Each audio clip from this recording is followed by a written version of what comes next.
Hi, everybody. I want to talk a little bit longer and slower about one of the fundamental core principles that I believe in and is absolutely essential for good decision making.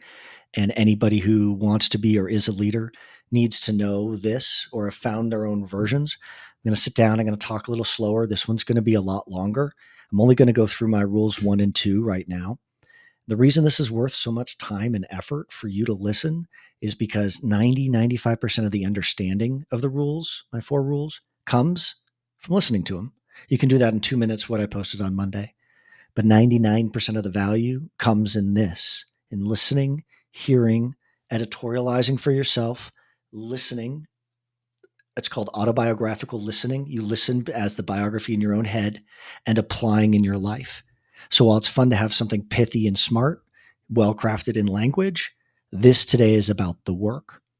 So let's talk about my first rule before engaging in any large decision. And I started making these rules up while I was in grad school, when I was listening to Jason Mendelson talk about venture capitalism, when I was helping a friend adopt a child, and when my family was being sued and I was a subject matter expert, all at the same time. And I realized that I was talking to everyone and we weren't clear on a couple things. And everyone had this default mode that they were going after. And that default mode was more.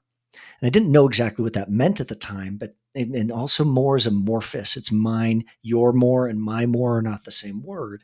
But I knew that more wasn't what we were after. We were after something more concrete. We just didn't have clarity in any one of those three things. And the clarity came when I just wrote down this in my last week of grad school. I said, what have I learned? And I wrote down probably 60 different things that I'd learned. But these four rules came up. And the first rule was before you do anything that's major or minor, define success. And if you don't define success, there's a default mode out there. And that default mode is more. And more is a terrible definition of success because you never get there. And if you get there, you don't feel good enough because there's more and more left. And in business, because these are applicable beyond just business, in business, it's not just more, but it's more money. Now, I've worked with hundreds of founders and CEOs, and most of them agree. I've had two that didn't, and they didn't succeed. Most of them that agree that more money is a result of their definition of success, not the moving action of it. Now, if it's yours, that's fine. But generally speaking, if you're successful at what you're doing, your core business, your team, your go to market strategy, your capital raise, if you're good at doing what your definition of success is, the more money is a natural result. Because why would you be defining success for something that doesn't have a more money as a natural result? Okay. So, what is a good definition of success? How do you think of it? How do you start constructing it in your head? How do you throw the ball back and forth with your partners or your head or your dog or your wall? Well, the first thing that I say is a good definition of success is humble enough to know where that fine line is that distinguishes a degree of greater success and a degree of failure. What is that fine line? The imperfect metaphor is baseball. A base hit is a great definition of success, and getting out is a degree of failure. And there's a whole, of course, we can talk about baseball more. And all frameworks and metaphors die if you choke them hard enough. But that's a good definition of success, a base hit. Now, what boards have asked me before after I say this, well, shouldn't you leave room for doubles and triples and home runs and grand slams? Yes, yes, leave room for greater things. But we want to make sure that we know it wasn't worth it if we go below this line. And that's not saying we're only targeting or aiming at this line, it's saying we all have perfect clarity, because a degree of failure is costly and a degree of success is accretive. We want to know what it is, and you haven't defined it.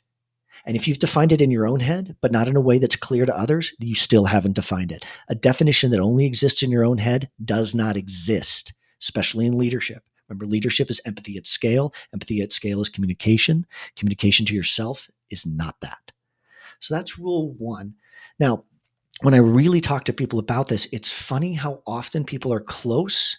Like you'll get a group of a C-suite together and they'll say, what's the definition of success? And the finance person will talk about metrics, and marketing person will talk about capturing market, and the vision person will talk about branding. But usually you can start to codify all this stuff and say, there's a uniform definition of success. Maybe it's enacting our values. Maybe it's making sure that this is a place where people can come and be safe at work. My definition of success is helping business leaders change the world. That is my line. And if I'm doing that, I am a degree of success. If I'm not doing that, I'm a degree of failure. If I can't charge enough to do that so that I can feed my family, that's a degree of failure because I can't continue to perpetuate the mission. If I do really well and a lot of people know it, then I get to perpetuate the mission further. That is my definition of success. The money is a result. Definition of success. Number two, this is the crazy easy one in the sneaker. Only do things that increase your likelihood to succeed.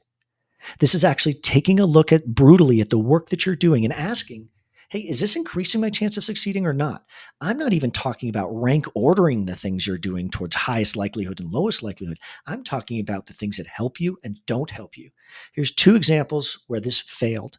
Number one, in that class of venture capital, Jason Mendelsohn was teaching us about if you put too harsh of terms in a VC deal, pretending you're the venture capitalist, what you do is make it so that if the company's successful, you make more money. Hey, all right. He says, but counterintuitively, you have disincentivized the team. So your chances of exiting are lower. So if you exit, you make more, your chances of exiting are lower. Which one of those tends to determine if you're successful? In a VC fund, of course, success is returning the fund, raising another fund, right? Your chances of succeeding drop by being too harsh. And this is also, you could consider single round play versus multi round play, game theory, tit for tat, all that stuff. That was one. Number two, I had friends after law school who were trying to make partner. And one of my friends said, I'm trying to make partner. Well, what are you doing? I'm billing more than any of the other 50 associates who are hired in my vintage, in my year. I'm in the top 10% of that. I said, well, that's interesting.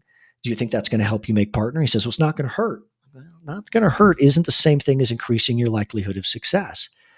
And then I turned to him and I said, what if you dropped from the top 10% down to the top 20%? So a little delta of a drop. But with that time, you went out and you learned how to get clients. He looked at me and went, oh. I said, yeah, his problem wasn't that he wasn't doing something that increased his likelihood of success, is that he wasn't doing the two things together that were increasing his likelihood of success. That second thing, the ability to bring in clients, was what helped him achieve partner, even though he could, you can't drop below a certain level. So those were two things. One was somebody was only trying one thing and somebody was trying the wrong thing, but neither of those things increased their likelihood to succeed on their own. They needed something more.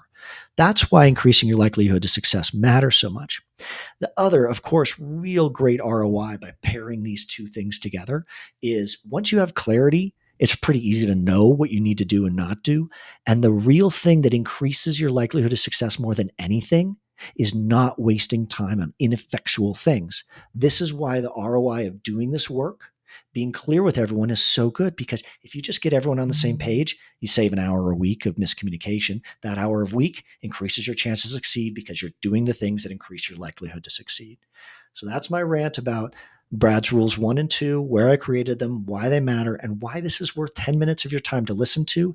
And I really hope you understand that the 99% of the value of this is you enacting it. Thank you for your time.